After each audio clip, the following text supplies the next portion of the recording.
Welcome back to the podcast, everyone. In today's episode, I am interviewing Kathy Zablotzky of I Speak with Animals.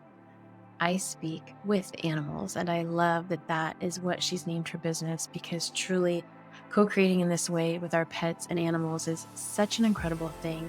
So in this interview, it is live session with the Inner Light community. I've shortened it from Inner Light Circle community to just Inner Light community because it was too many words to remember. Even I was fumbling over it. And Kathy's amazing. She walks us through her journey and how she became a pet psychic. And she shares some really cool stories about some amazing clients she's had and has, and what are some of the lessons she's learned along the way, and some other cool things. I don't really want to ruin any of the surprises, so I'm not gonna.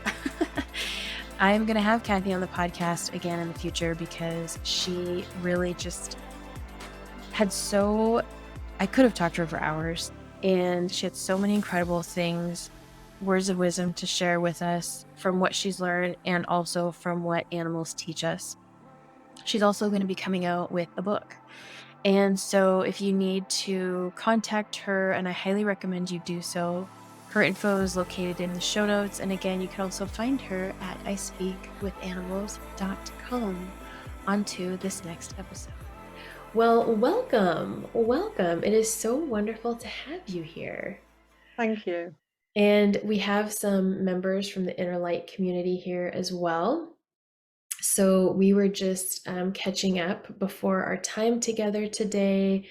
And yeah, I'm going to interview you. We're going to have a fun little chat about your story and communicating with our lovely, lovely animal friends. And then if anyone has questions along the way, you're welcome to drop them in the chat, or if it makes sense, go off of mute and ask the question as we go along. How does that sound? I'm very happy to take questions as we go along. Oh, it's so wonderful. Okay, so Kathy, your I'll call it business is I Speak with Animals. And you Yes, do. I've had a couple of I do. sessions with you and my cats, and it's just been so lovely and so helpful. And Good. how did you originally get into this line of work? How did you get in? How did you realize you were an animal communicator? Well, one of my dogs went to an animal communicator many years ago, and she told me something she could not have known. It was something very unusual that had happened to him as a puppy. Mhm. And so I knew it was real. Mhm. But I always believed in life that the teacher comes when the pupil's ready. And so fast forward nearly 20 years. Aw. And meantime, I'd been doing a lot of psychic development work, and I'd been reading tarot cards at that point for about 10 years professionally, and learning all kinds of things. But I was contacted by someone I hadn't seen for nearly 20 years, an old friend, and she found me on Facebook. And we hooked up and we phoned each other and we had a catch up. And Mhm. about 2 weeks later, she posted on Facebook that she was running an animal communication weekend workshop. And I thought, oh my God, I'm supposed to be there. Mhm. And it was in Mhm. Scotland. I didn't live in Scotland then. So I went to the workshop, and I came home and said to my partner, Mike, I, and this was so true, I completely understood at that moment why everything in my life had happened to me, Mhm. good and bad. Everything happened to bring me to that moment in time when I was ready to find my soul's purpose, which is animal communication. And so then I set about practicing every chance I got. I love it. I love that story because that is probably one of the, I think, biggest misconceptions on anyone's spiritual path. We think, oh, I'm going to get there and then the door opens and then I move forward with it. But really, it's all of the steps. And you've mentioned practicing and psychic development a couple of times. It's all about practice, practice, practice. And life leads us where we're meant to be. It is, and I had an interesting series of events that led up to this. Hmm. About 2 years before, I was at a psychic fair doing tarot card readings, and I was having a complete crisis of confidence. Hmm. Before I left, I was saying to Mike, "Oh, I don't even know where I'm going. I'm just not good enough at this to do it professionally," even though I'd been doing it for several years. And when I got there, when you just see somebody and you have to talk to them, you just know. Yeah. They're probably part of your soul group, and that's why. Right. And I saw this lady, and I just had to go and talk to her. And she was doing readings as well. And I went over to her and I said, "I don't know why I need to talk to you, but my name's Kathy, and I'm supposed to be doing readings today, and I don't know if I can do it. I'm having a complete crisis." So she said, "Oh, sit down." And she got out a spray and she went, "I'm going to spray you with the violet flame, and I'm calling in the archangels." And she did all this stuff. And then she said, "Now go do your thing. You're going to be fine." And she came round around lunchtime and said, "How are you doing?" And I said, "Fine. Thank you. I'm doing fine." And she gave me a card and said, "Come and see me." And I did. And she took me through all kinds of new learning that I'd never done before. She's a very dear friend of mine now. And then about 8 or 9 months later, probably, I went to a psychic fair to do readings, and I saw a lady, and I had to go and talk to her. And again, she's a very dear friend of mine now, Susie. And I asked what she did, and she said she's a light worker. And I said, "Well, I've heard of light work, but I don't really know what it is. What do you do?" And she said, "I do what I'm guided to do." So I figured I had to go and see her. So I went and saw her, and she unlocked something in me. Mm. Despite years of going to psychic development groups, it was like I always had a block that was there, Right. and I never knew why. And everyone around me, for example, if we did a meditation to meet your spirit guide, Hmm. everyone met their spirit guides but me. And this went on for years. Everyone met their spirit animals but me. I never met anybody. I never saw anything.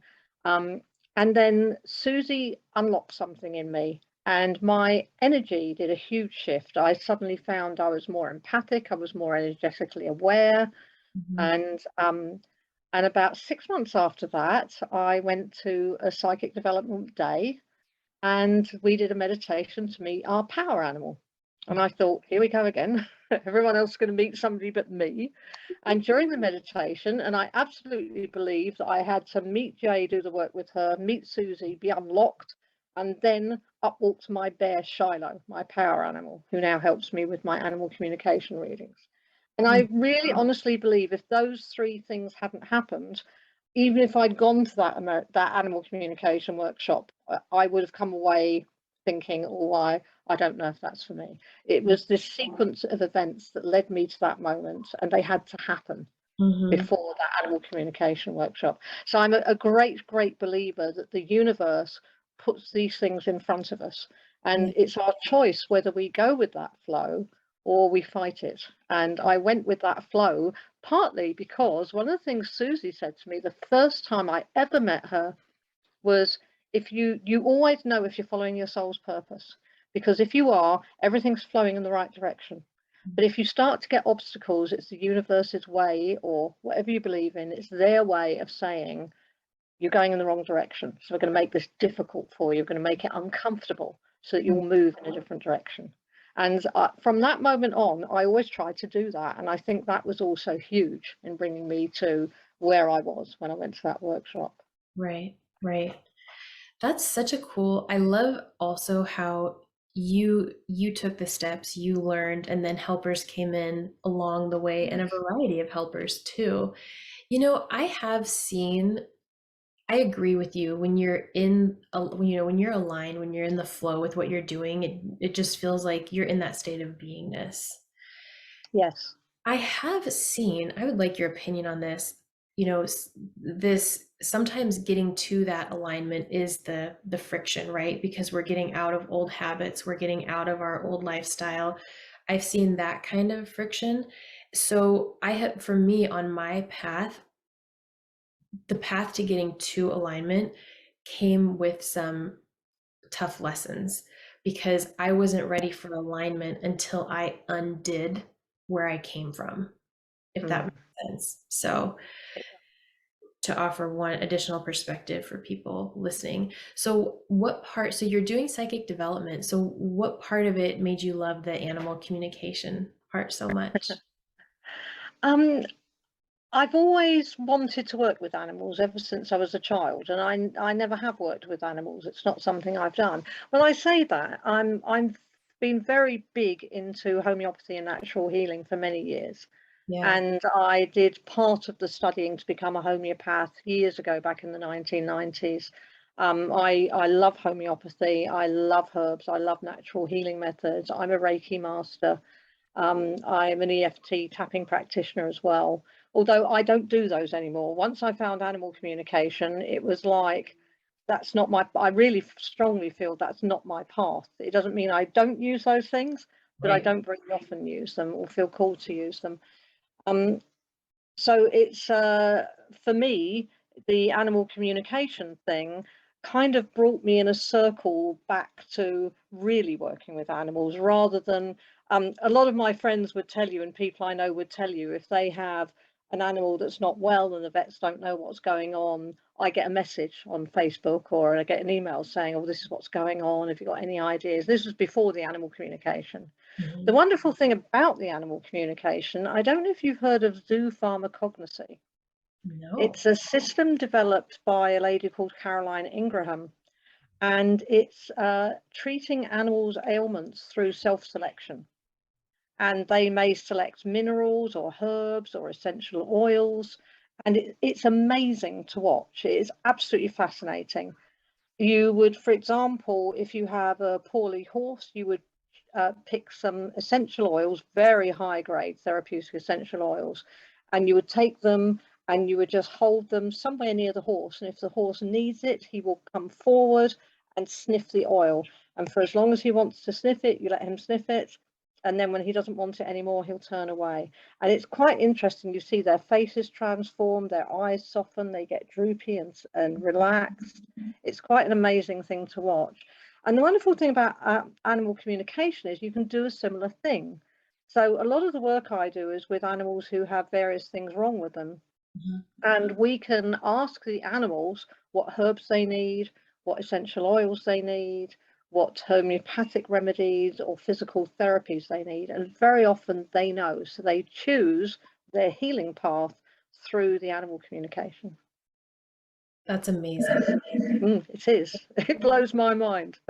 Well, and this gets to my next question, which is what I have found holding space for animal communication myself, and then my sessions with you and my cats is I'm to me, their souls are a little bit more, let's say, advanced than we give them credit for, first of all, originally.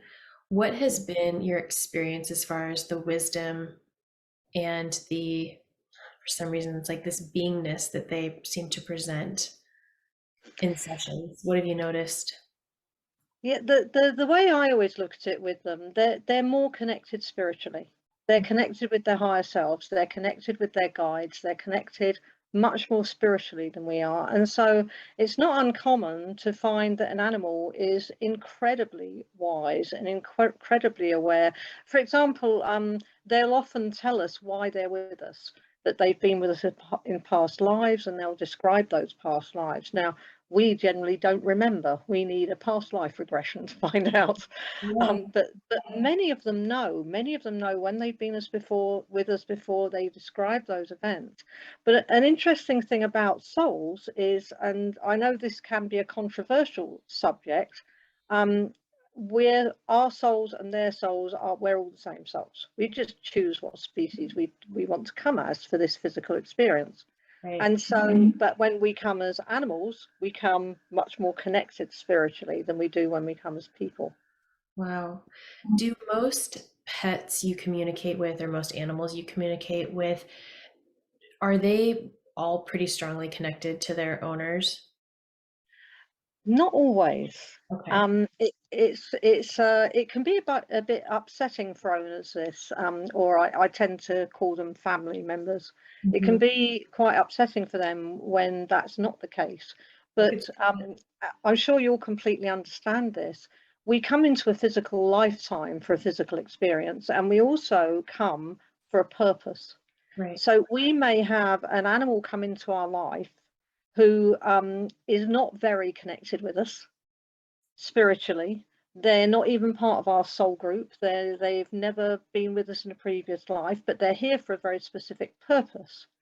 And Wow. then once they go, they're again not very connected to us. So it can be that when an animal passes over and I'm asked to do a reading with them, very often they'll be saying, "Oh, I'm around you and I'm going to hang around you till I know you're okay," or "I come in the evenings and sit with you." Right. And a lot of them do that for a while, but some of them are not connected to us in that way. And so once they pass over, off they go. Wow. And I think we know because we've all had animals in our lives that are our heart and soul. They're our heart, what we call our heart dog or our heart horse or Oh, cat. yeah. And those animals are our soulmates. Yeah. They're totally connected with us spiritually. Whereas we've all at times had animals that we just don't feel quite such a strong connection to. And Right. that's either because we've not been with them as much, we've not worked and cooperated together in different lifetimes so much, we're not as connected with Right. those animals. Have you ever seen a heart, like a soulmate pet animal family member come back into their life again as another animal and have the same connection? It has happened so often you wouldn't believe. This Oh, was something that really surprised me. Our mhm. dog now, he's been with us before, Yeah. and I've had one of my female dogs, she came back to me again. Mm, Um, it's really surprised me when I first started doing animal communication. I didn't think I would spend so much time talking with animals who passed over. It's probably mhm, 40% of what I do. mhm. And they have gradually, once I've been doing it for 2 or 3 years, they started teaching me about the other side, about grief and regret and how they view all these things and what happens when they pass, because I've been connected with animals who passed over. And it's really interesting to get their take on these things. But yes, they with animals that we're very connected with, they will come back. It's not uncommon at all. Mhm. Not at all. And if you've got an animal or you've had an animal that you think, "God, he reminds me of my old cat. He keeps doing that thing that Yeah. the pigeon I had used to do." Yeah, yeah, yeah, Doesn't matter yeah. what it is. When you keep getting that, that's usually a clue to the fact that you've got a reincarnated animal back with you. I love that. That makes me happy. When you say they've taught you about what happens when they cross over, what have they taught you? What are some of the things they've taught you? Amazing things, amazing things. I mean, I have no fear of passing over myself. I know what happens. I know what it's like. Obviously, we are met by many loved ones. I'll tell you a particular experience. The first time I was connected with an animal while they passed. Mhm. I'm actually writing a book, and the first chapter of the book talks about this. Oh, awesome. I'll There, keep an eye there out was a for it. cat Yeah. there was a cat called Brandon Boo, and he lived in America. And his mummy contacted me and said, "The vet's coming this afternoon to put him to sleep. Could you please be connected with him because I'm really worried. He hated to be alone. I don't want him to be alone." Right. So I asked Brandon Boo if he minded if I was connected with him. He said, "No, not at all." So we were in contact, and then I got the message saying the vet's here. He's going to do it in a few moments. And it was the most beautiful thing. I cried my eyes out at the time. I'm a bit more in control these days. But what I saw was Brandon Boo rise up into a very dark place. It was like he was in a black place, but I could see him absolutely clearly. There Mm, was no problem seeing him. And it was like he went as he let go mm, of the body and all the things that were, causing any difficulties to him. And he was just sitting there, and I said to him, "Can we talk?" And he said, "Yes, we can." And I said, "So what's going on? What am I seeing?" And he said, "Oh," and I think this is what we call the transition. This is mhm, that time from here.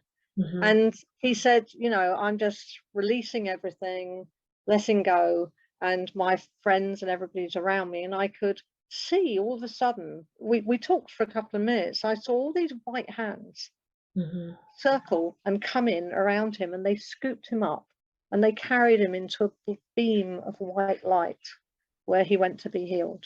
And we can stay in healing for up to a couple of weeks. It's our energy being balanced and restored, Hmm. and then we're free to do anything we want. We can soar to the stars. We have no limits on time or space. We Oh, can do what we want to do. And lots of animals have jobs on the other side, which is yeah, really fascinating too. yeah. Yeah, they're helping other animals or they're helping people. So, and they've talked to me about how they feel about grief and loss and all those kind of things. And of course, once you're on the other side, you see things quite differently as well, because you understand everything Of once course, you're there. of So course. it's been a fascinating journey, learning so much from them about that, about what happens to us. What have they shared with you about our grief process or They grieving? understand that we have to grieve, and they totally get it and they accept that. The big thing that they've shared is how they feel about regret, that Mhm. there is no regret. Something I very often say to people during readings, because they've told me this in so many different ways: any decision we make for them out of love is always the right decision. Oh, And so we often suffer worse grief and we suffer regret because we're beating ourselves up. Did I do it too soon? Did I do it too late? Did I let them suffer? Have I just killed my animal and there was no right, need? That right. they could have had more time here. And we beat ourselves up with these questions whenever we have to make that decision. But interestingly, what they say is, whatever decision you made, if it was made out of love, it was always the right decision. It was always made at the right time, always, without exception. That's so sweet. And that It's makes so beautiful, isn't much sense. Yeah. it? It is. It still doesn't replace how much we miss them. No, and they miss the physical experience. They miss the touch, but Oh, they can be with us as much as they want to be. yeah, And some of them do. Some stay as a guardian for us or a helper for us as yeah, well. yeah, I believe that. I wonder, does their element, so what I would term that would be they become a part of our spirit team, the guardian, the helper. So Yes. say they're part of our spirit team and then they decide it's time, it makes sense, everything's aligned for them to come back. Do Mm. you think that there's an aspect of their energy that's still on our spirit team and then they come forward? Or do you think that energy just strictly comes forward back down onto this experience with us? I believe their higher self remains part of our spirit team. Yeah, So that part of us that's always in spirit, yeah, and that part, because it's an interesting thing. I can communicate with the higher self of an animal as opposed to the physical yeah. animal here. For example, if somebody's got a dog that's terrified of thunder and they want me to talk to the dog while there's a thunderstorm going on, it's Right. almost impossible. But I can connect, ask their permission to talk with their higher self, Oh, because that part of them's as calm as anything and can tell me mhm. what their family can do to help. So yes, I believe that the higher self, or whatever you want to call it, is always part of our Yeah, soul and yeah. our spirit team. Oh, so sweet. Do you ever come across any animals that are just kind of jerks? Yeah, I do. I do occasionally. Yes, I come across a lot of funny animals as well. Oh, good. Um, I'm hoping it won't interfere with the connection. But there's something I would love to read you that just happened Please. yesterday, Oh, actually. please. Um, I have a client who's become a friend who has a horse, and her horse recently started giving her poems to write down. And these poems will blow your mind. I will read you one poem, the only one she sent me, his first ever poem that he wrote. It's called Peace is Instilled. Peace is instilled when peace is remembered. It is never gone or lost. When troubles come, we overflow and peace is washed away. When we can be still and we can be calm, we can forge the way. The peaceful waves roll gently on, and we remember. Don't lose heart if you are sad. The tide will turn again, a dawn anew to carry you back to peace again. Now, we asked Magic yesterday if he would like to have a say in what goes in the introduction to the book. And this is what he wants it to say. There is more in this world than many people understand. And when we think of poems, we think of famous people.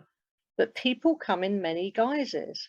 In this case, the poet is a pony called Magic. He is called to bring his words to the world by his dear human friend, because horses can't type. And he wants a picture of his hooves next to where it says horses can't type. I cannot wait to get your book. Is Well, that this one's going to be her book. we're going to have to get her information too. I'm going to put all of this in the show notes for us too.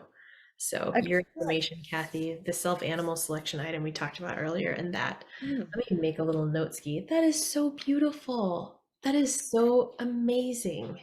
It is. And it was funny because when you're an animal communicator, people often want to ask their animal about something, but they don't want you to know what it is because they want to be sure of the answer from the animal. So when we talked about this poetry the first time, my friend said, can you just, I don't want to tell you what this is about. Can you ask him about the book? And Magic said, what book? And she said, tell him it's the book I've been writing in. And Magic's answer was, did you know I write poetry? And she went, oh, I was thinking it was me. I kept thinking, is it just me? And it's not really coming from him. I have chills. I have chills. So what I'm hearing is we can even create with our animals. Our animals want to create with us. Yes. Wow. And he's been very clear during the reading we did 2 days ago that he wants the world to know this is, although he's writing the poetry, she's bringing it to the world for him. He wants her name in there, that she is part of this creation process. I want to cry. And I want to save all the animals in all the world. So they're amazing. Amazing. Oh, absolutely. So how would you, so your client went through this process of, so she had this discovery of, oh, it is him. Let's say she's energetically creating with him. I love his name is Magic too, of course. Yes. So how would someone who also maybe feels this inclination with their pet or pets, maybe, that they're intuiting information from them, co-creating with them, how would you suggest they develop it and trust it? This is the big issue, as you know, trusting.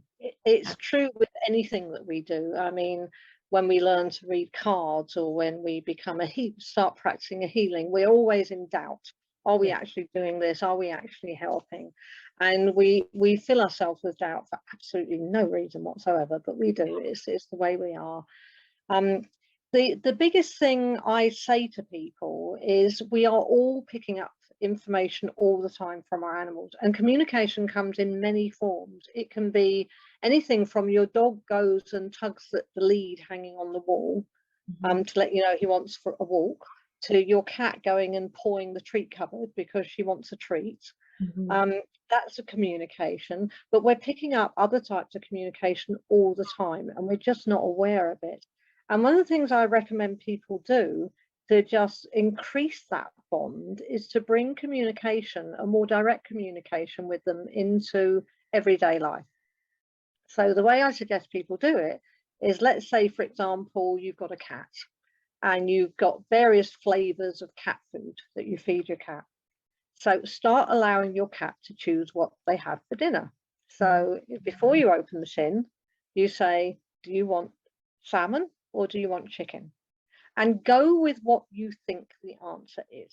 Because the cat has answered. She's told you what she wants. And we picked it up. We just don't know we have. So just go with it. And if you're going to take your dog for a walk, Do you want to go to the left? Do you want to go to the right? Do you want to go to the river? Do you want to go to the park? Ask them, and initially just go with what they say.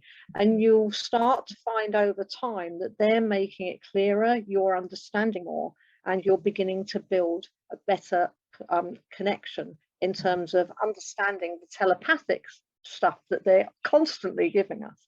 And they're reading us all the time as well. So a really big thing I have most of my clients doing now is visualizing for their animals. Yeah. They're brilliant at visualization. We can communicate with them telepathically, even if we're not picking them up. So, for example, if you have a dog with separation anxiety, and you're going to go out for the evening, what you can do is visualize for them. You go out the door, they lay down quietly, they relax, they go to sleep. Surround that image with pride and love for them, how clever they are. And then you come back in, big happy reunion, so they know you're coming back.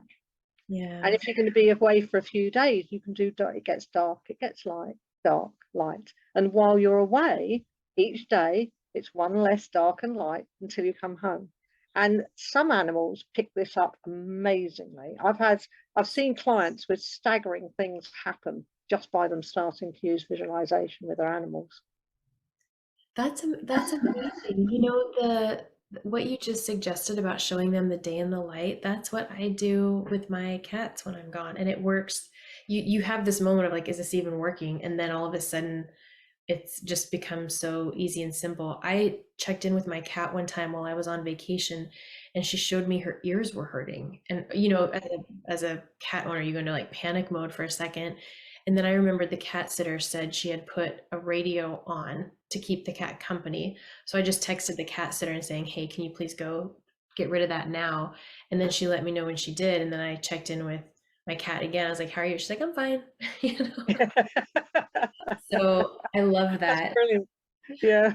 So practice with the food, with the walks and the visualization. For anyone, we actually have some folks who can't visualize or they have Yes. aphasia. Yeah, what do you recommend for that? I never used to be able to visualize. I'd been doing this for about 2 years when I suddenly started picking up images, and I didn't realize straight away what it was. But Wow. I'm now sure they were giving me images from the beginning. But Okay. I was completely unable to visualize. I was that person that in these wonderful meditations where I never met my spirit guides or anybody, Yeah. they'd start by saying, "You're walking down a country lane and you can see a forest in the distance." And I'd be sitting there thinking, I can't see anything. I'll just keep my eyes shut and go with the words. And Right. then I had a friend. I became friends with a Native American lady, and from an American lady, sorry, a Native American lady who lived in America, and she was over here staying with me. And I had another friend who had a sick dog, and she said, "Would you like this Native American lady? Her name was Arlene." She said, "Would you like to participate in a healing?" And I said, "I'd love to." And I was doing Reiki at that time. I thought it was going to be something like that, but no, it was something entirely different. She said, "We'll go to your bedroom, lie on the bed, and I'm going to take you into meditation." And she started by saying, "Okay, you're walking down a staircase." And I opened one eye and said, "I have to tell you, I can't visualize." She said, "Oh, that doesn't matter. Just know it's there." Mm. And that's all you have to do is know it's there. You don't have to be able to see it. So if people can't visualize, for example, that they're going out the door, just know that you're going out the door when you're projecting this to the animal. I'm going out the door. It just is.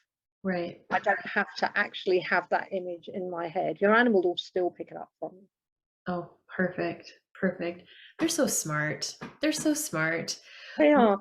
But if you're going to use telepathic communication where you're not using words, don't use it for mundane day-to-day things, because they tune our voices out.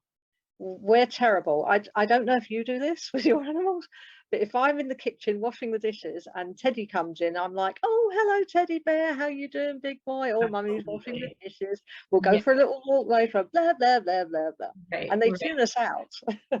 So you don't want them to tune out telepathic communication. So Got it. keep it for giving them choices, important things. Okay. Oh, that's so sweet and hilarious. Well, I'm sure they have to tune us out to keep their sanity. Because they don't chatter like we do. It's very Right. unusual for me to be communicated with without warning. It does happen, but it's quite unusual. It's Mhm. when I ask them questions, they will respond. And although some are quite chatty, particularly the more they get used to the process, at the same time, it's very rare for them to instigate conversations because they don't feel the need to chatter like we do. Right, right. Oh, so sweet.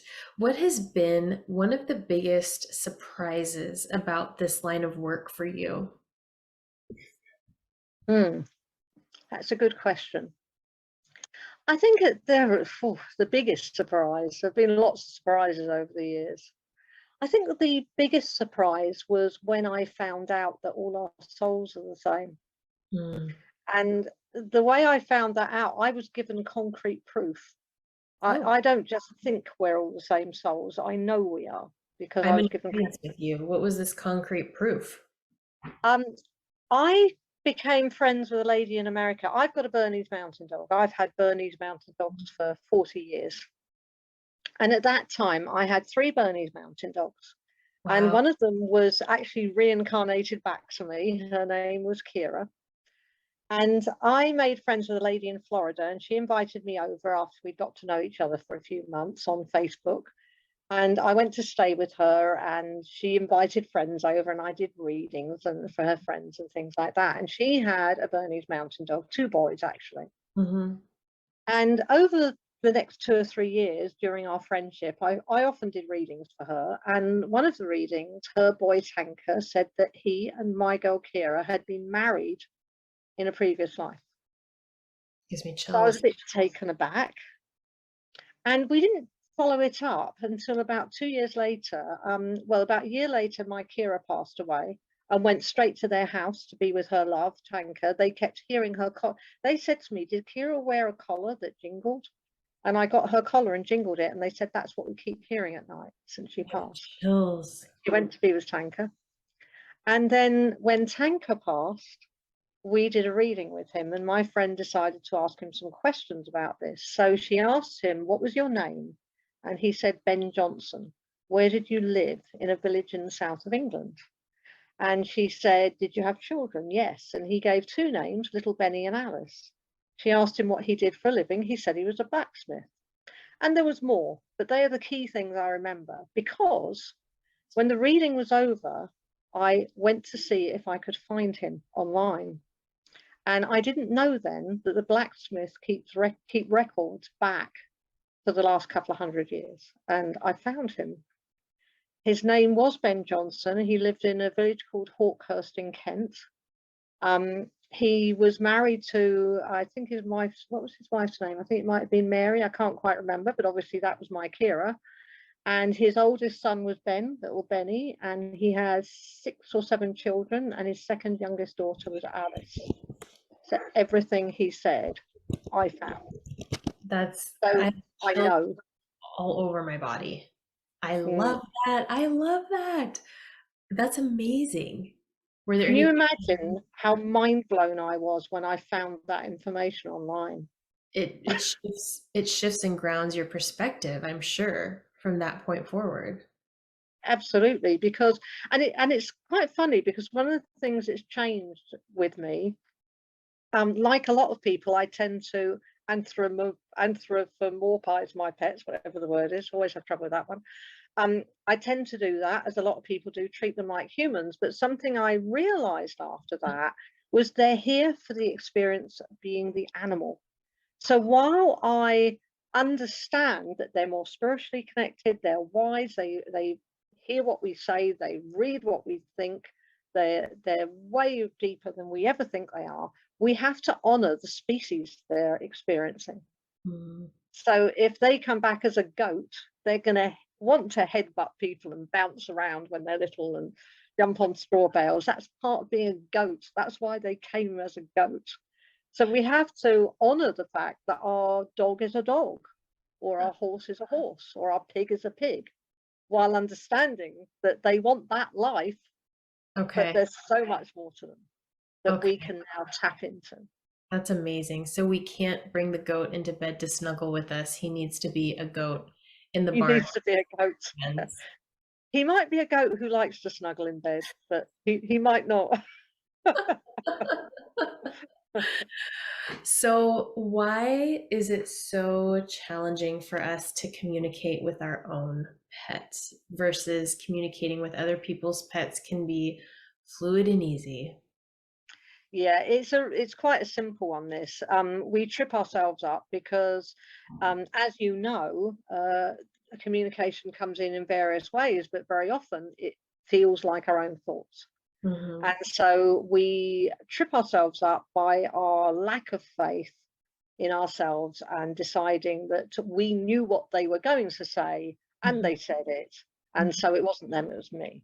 Yeah. But it's interesting. I teach an animal communication workshop, a 2-hour online one, and I cover this in quite a bit. This entire issue with animal communication, and one of the things that I try to get through to people is that at that moment when you ask that question, if you can just suspend disbelief for a moment and let whatever comes in come in, which may be a physical feeling, you might taste something, you might get an image in your mind, you may hear something or get thoughts going through your head, but whatever the first thing is that comes in is always them.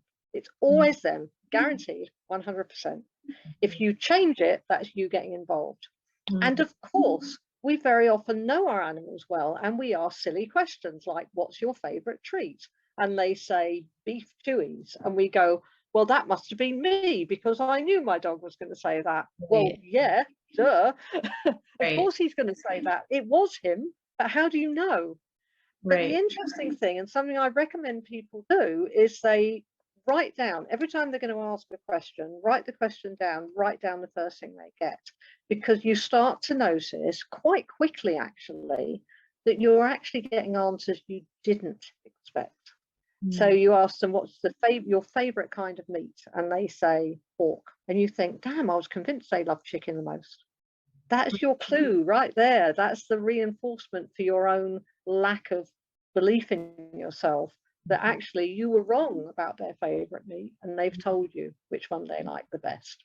And Mhm. as you write it down and you look back, you start going, well, there all these things I didn't know and Right. I didn't expect. Yeah. Because again, we think we know them so well, and we do know them well. But Mhm. sometimes, for example, what's your favorite game? Their favorite game isn't the one they play the most with us, but they play that the most with us because we love it. Of course. Of course. Their favorite game is actually a different game entirely. And so when you start to communicate with them and ask them questions, you start getting answers you didn't expect. And Yeah. that helps you to start to really understand that this is true, genuine, real, and you are capable of doing it and picking it up. But it's so difficult with our own animals at the beginning because we just think that we know the answer. That's why we got that answer. It never came from them. Yeah. And it did. It always did. Yeah. It's like we're training ourselves to engage with the energetic side of ourselves instead of the literal side of ourselves. Yes, and we have to just give ourselves those moments when we don't self-doubt. I always say to people on my courses, it's like listening for a moment. It would be like someone asked you a question, or you ask someone a question. And when you ask someone a question, you're not thinking about what they're going to say or what the answer is. You're just waiting for the answer. So just ask me a question. You're in listening mode, if you like. You're just waiting to see what the answer is because you don't know what the answer is. And so we have to just kind of adopt that when we're trying to practice communication, just for that moment, because communication, you'll know this, comes in lightning quick. Right. It's not like I say to an animal, what's your favorite food? And they go, chicken. What happens is I say, what's your and I get chicken. And I Yeah. haven't even finished Yeah. the question because they're reading me and they know what the Yeah. question is. So they Yeah. answer it before I've even finished Yeah. asking. Yeah. Very often. And Yeah. so we have to be open from the time we start asking the question and immediately after, because I always say to people, if you're sitting there and you've said, what's your favorite meal? and you're not getting an answer, what happens now is you're sitting there going, oh God, they don't want to talk to me. I'm no good at this. Oh, I don't even know why I thought I'd get an answer. And actually, you've missed it. Right. You weren't open and listening, and you've missed it. So take a Yeah. deep breath and ask the question again. And you can always say to them as well, look, I'm not very good at this yet. So Right. could you wait until I finish asking the question and then answer, please? And Yeah. they'll do that for you as Yeah. well. Sweet I thing. just saw something pop up in chat. Oh, Kathy, are you able to communicate with bugs and insects as well? Now, this is interesting because before I ever knew about animal communication, somebody told me that if I had ants in my house, and somebody told me to ask them to leave, and I did, and they went. Mhm. Mhm. And like if a wasp is in the kitchen, I open the back door and I just stand by the door and I say, just come towards me, this way. And 9 times out of 10 they go. Some aren't listening for some reason. You know, Um, oh, they they they are aware, they do listen, they can respond to communication just the same, they can answer questions yeah, exactly the same. They are souls just like us. I know, I know. So if you want to come back as a bug, you can. Hey, all souls are the same souls. Mm, Um, I live near the water and I was getting a lot of spiders in, mm, in my room. And so I set the intention, I created energetic boundaries in my room. And because I have a fear of spiders, but I also love them and appreciate what they do for our ecosystem. And I said, look, if you come into my room, you're ready to cross over. That's our deal. mm, And poof, spiders no longer in my room. And now, on the rarity that I get one, I tap in and I let mm. them know, hey, this is the deal, this is the program. You can leave, but if you stay, this is what's going to happen. And then 9 times out of 10, they stay. And I'm like, okay, here we go. Yeah. Yeah. Yeah, There's, I've had a deal with the mosquitoes for 2.5 years now. oh, I get a really bad reaction to mosquito bites. I get some cellulitis, which is quite nasty. I get big blisters. I get in a hell of a mess with them. So I sat down, I had a word with the mosquito spirit mm, and said, because they're in with the nature spirits, you can always communicate with nature spirits.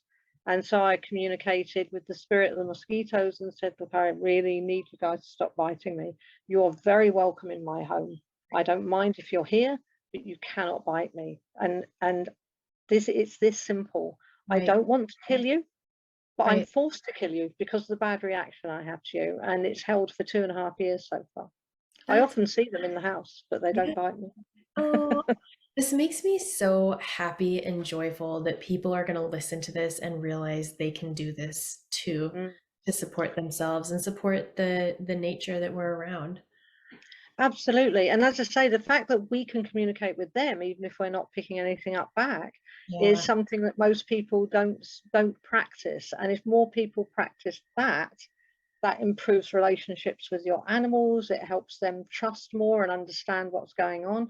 I mean, for example, if you're going to move house, I mean, that's a traumatic experience for everybody, but particularly for our animals, because everything they know is gradually disappearing into boxes. They don't know what's going on. But if you can involve them in the process by showing them where you're going to be going, how fun it's going to be, we're going to put all these things in these boxes and it's going to right. get emptier, but that's fun because when we get there, it's all going to come out again. Yeah, And really let them know this is actually going to be a great thing. Then, we can change their perception and change how they feel about it and make it so much easier for them. Oh, yeah. Letitia, yes, tell her to have a word with the mosquito spirit and get a deal with them. She Yes, doesn't want to kill them, so right. just don't bite me. Someone put in the chat, so helpful to know. I have a friend who gets attacked by mosquitoes. So the mosquitoes are just looking for food, they just need to find a different buffet. That's So right. it happened to me a couple years back. I was living in my dream space. I was so happy, so happy. And I had rescued a cat. Mm, And so she came to me in this home. So she only knew, imagine going from being unsafe to safe and a loving home. And it was just her and I at the time. And I was getting this inkling for a couple of months that I was going to move. And it kind of made me a little unnerved because I was like, why would I move from a place that I love so much? And through a series of coincidences that were not coincidences, I was given this opportunity to move into an even better place within the same building. And Mm. it happened like that. And I went from initially, I said, oh, no, thank you. And then I thought about it and I was like, oh my gosh, what an incredible opportunity that's just presented itself. And so, literally in less than 20 hours from the moment they made the offer and I had said no, and then I thought about it and said yes, I was ecstatic. And I went and I laid down on the bed to meditate about it and do some energy work. And my poor cat comes up and lays right on top of me from, mouth down my body. And she's nervous and she's drooling, which is what she does. And I was like, oh my gosh. I was like, sweetie, you're coming with me. She, Mm. of course, had only had this experience with me in this container and didn't know. So exactly what you said, I just told her, I said, for the rest of your life, everywhere I move, you move with me. And then I explained to her what you just said. Things are going to go in boxes. People are going to come with furniture. I'm going to put you in your carrier. That's the other thing. It used to be, an act of God to get her into her carrier. And now when I explain it to her, and when I Mm. explain to her she's going to the vet and everything the vet's going to do, although one time I forgot that they were going to take her temperature up her bum, I forgot to mention that. And so the vet says to me afterwards, the vet goes, she did great. She did so great. She didn't like the temperature taking very much. And I was like, sweetie, I'm so sorry. I forgot to tell you about that part. This is great that you do all this, and I think as communicators we're so much more up on the fact that we need to bring our animals into what's going on. Years ago I used to run what I called an animal relationships workshop, and it wasn't about picking up communication, it was about how we could use things like visualizations to help our animals. And that was one of the things I used to always tell people: when you go to the vet, when they say, oh, I'm going to take your cat in the back room, say Yeah. to the vet, you don't have to tell the vet what's going on because they'll probably think you're nuts. So just say to the vet, what are you going to do? And if they say, well, I'm going to take blood, or where are you going to take it from? The leg. So you're going to shave it? Yes. Are you going to do anything else while he's back there? Or we'll take his temperature. And then what you do is you say, okay, fine. And as your cat is taken out there, you let them know. You visualize for them what's going to happen and that nothing's going to really hurt and everything's going to be fine. And then they'll be back and it'll be a happy reunion. Right. Right. So Exactly. yeah, it's people don't understand, and I think the more we can tell people you can do these things to help your animals through difficult situations where they just don't know what's going to happen, you Right. can explain. And so now they know what's going to happen, they understand, and it makes things much easier for them. Oh, so much easier. So much Mm. easier. That's funny. I've started slowly letting my vet know one like piece by piece. And I'm sure Yes. it's like, okay. And I'm like, well, um, the other thing is when my cat is in the vet, I go to the coffee shop next door and I stay connected with her and let her know I'm close. Yeah, Little things we can do. absolutely. Usually she's trying to calm my nerves. It's not unusual. So, yeah. So what has been, we'll lead this into some of our final questions, but what would you say has been the general wisdom that our pets have for us while we're here on Earth? What are some of the I things? think the biggest thing is back to every decision we do out of love is the right decision. That's important, and it doesn't just apply to them; it applies to life. Mhm. Every decision we make out of love is always the right decision. Um, they also they I've had a lot of this, them wanting us to really understand that life and love go on regardless when they pass over, and whoever we lose in life, we haven't lost. We haven't lost anybody. We may have lost the physical connection, but they're always around us. They're always there for us. And something they tell me is every time you say my name, I hear you. I Oh, always know. And so they don't want us to live a life grieving. One dog called Max, he put it beautifully. I can't remember his exact words, but it was something to the effect of, We came to you to bring you fun and joy and love. We didn't intend to leave you in grief and sadness. And if we did, then we didn't do our job. So the way they see it is that when they go, they understand we have to grieve. But once we get through that grieving process, which should be limited, it doesn't mean we'll ever stop missing them in a way, of course, but we should then remember the love, the fun, the laughter, the joy they brought, because that was why they came. They didn't come to leave us in grief. They came to bring us joy and love and laughter.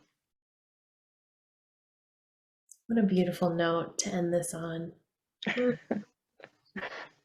Oh, this makes me want to communicate even more with my cats than I have been. So, oh, Kathy, it's such beautiful work. Thank you so much for sharing this with all of Thank us. you. Is Thank you there, for having me. oh my gosh, it's been a pleasure. And I'd love to have you back as well when your book is out and we can talk about Thank that you. a little bit more. Yeah, I would love Thank that. you. Hopefully by the end of next year. Yeah, yeah, I know what it takes to write a book. It's no small feat.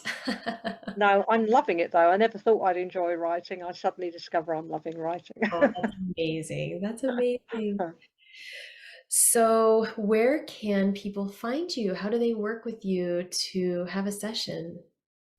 I've got a website, ispeakwithanimals.com, Mhm. and it's with, not to. People often put I speak to animals, and that's not it. It won't find me. I Okay. speak with animals. Uh-huh. I have a Facebook page also, I speak with animals, and I've got a quite unusual surname, so I'm easily found on Instagram. But I've Gotcha. only just started Instagram, so hoping to do a bit more of that as well. Okay. What is your Instagram handle? I think it's just Kathy Zablotzky. Okay. And I will put that in the show notes for everyone too. We have a lot of information for our show notes today. So, all right. Thank you so much for your time You're today. I welcome. Oh, appreciate and by the way, one small thing, I've got a it. new website which will be going up within the next 2 weeks. So if you want to go look at the website, wait a couple of weeks, you'll see the new one. Perfect. Perfect. We love all the stages of the creative process. So, can people Yes. book a session with you on your current website? Yeah, well, what happens is they email me or they fill in the contact form. But I offer 3 different readings. I offer a 6 or a 10 question reading, which are, you send me the questions, I speak with your pet, and then I send you a transcript. Or the more popular one is a 30-minute live reading over Zoom, where people can really Yeah. have a proper conversation with their animal, so, Yeah. and get a recording of it. So that's the Yeah. more popular thing. Okay. Okay. Yeah. It's such an amazing thing for you to be able to support people with. So, and I love that we're opening up to more and more of this. Can I mention as well, there are a couple of free things I do that I like people to know about in case they need this. Absolutely. And it's because I know how it feels to be in these positions. The first one is that if someone has an animal very close to end of life and they're struggling with that decision, I am more than happy, and I don't charge, to connect with their animal and ask them if they're ready, if it's their time. And the other thing I do is when an animal passes over and it goes into healing, I'm happy to connect with them every few days and let you know how they're doing and let you know when they're fully healed. Oh, that is so sweet. Thank you for that. That's a huge gift to be able to give people. Well, as you know, in the work we do, we've got to be giving back, and we've got to be understanding, what people really need. And that's something a lot of people need. Yeah, of course. It's such an emotional thing to have that anchor of support is a big deal in a time like that. So, Yeah. Yeah. yeah. Okay. Thank you so much again. Thank you, everyone Welcome. from the Inner Light community who joined today. Those of you who are going to join virtually on the podcast. If you have any questions about this, you can connect with us at connect@emilymarie.com. If you have more questions for Kathy, you can email her, you can email me, her and I chat on the back end. And thank you for your kind notes in the chat. So, so wonderful to have you. This has been such an amazing conversation. Thank you. And thank you everyone for coming along. It's always lovely to connect with like-minded people. Yeah, that's what we love about this community and space. All right, until next time, everyone, thank you so much. Thank you. All right, take care.